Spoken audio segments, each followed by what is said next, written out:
When I first got to this site in Wellfleet over Higgins Pond, you can see that in the middle distance there, this had been a completely eroded sand bank from the edge of those trees here.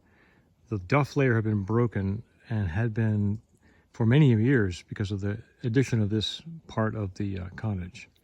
I cut in, and that once you break the duff layer here on the piney woods of Wellfleet, Pennsylvania sedge, and the dense mat of the duff, but then below that is pure sand. So this was a shelf as you see here, and water coming down this pathway here from above where the driveway is, come down here, and then would hit this hill and just completely erode that bank. So it was 6 inches down, and then like that, because the slope was like that. So now what we did was we made a grass waterway. We could have terraced this to catch all that water in terraces, like that. But they wanted a more flowing landscape look. So we said, okay, well, this is what we do. We make a grass waterway. It's a lawn, but it's actually knowing and expecting the fact that water is going to run off of that slope. So we have to catch it before it hits the foundation and guide it around and to a better place along the hillside, not just, as you'll see, ripping around to the left down the steep bank. So we're going to take a walk down the grass waterway that we created. And what it meant was repacking that broken duff layer, about 6 inches, 2 to 3 to 4 to 5, 6 inches of a blend of compost and mulch.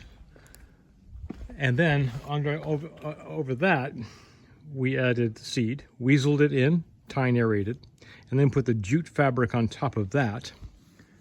You see right there, that's an erosion cloth that will biodegrade. Wet it, stapled it, so it can adhere to the slope on this bank.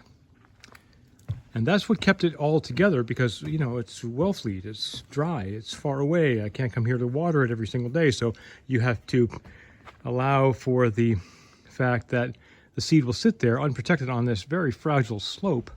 So therefore the jute fabric, erosion cloth, is essential in this particular application. Now we're in this area here where the water comes off of this bank, hits this continuing flagstone path, and see there's a groove? This is where the water comes. It's going to flow off that bank. We can't stop that. It's going to come. It's a green pavement. Hits this though. Now let's follow, walk through where it goes.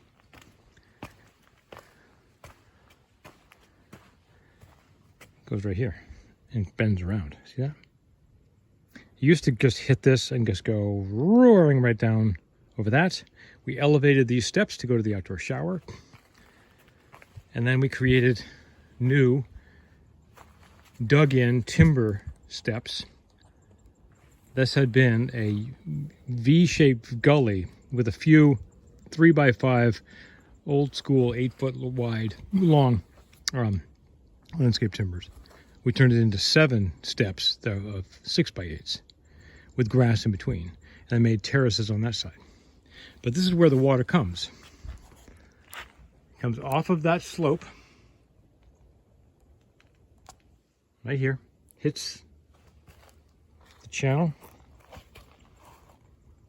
and takes it away, basically following that shadow line along here to finally soak in and gently flow over that vegetated slope. It does not come roaring down that. So now we can walk down this.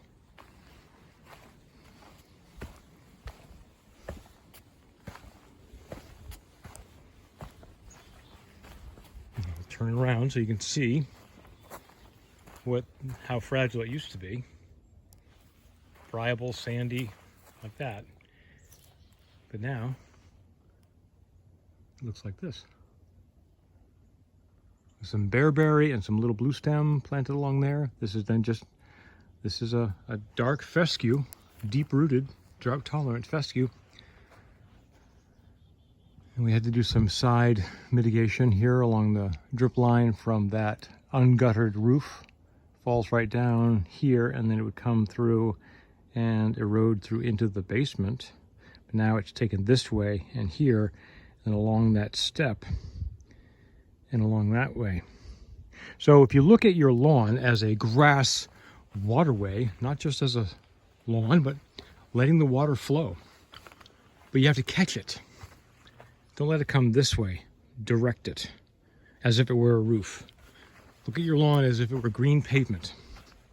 And you'll be well on your way towards ecological restoration of your lawn.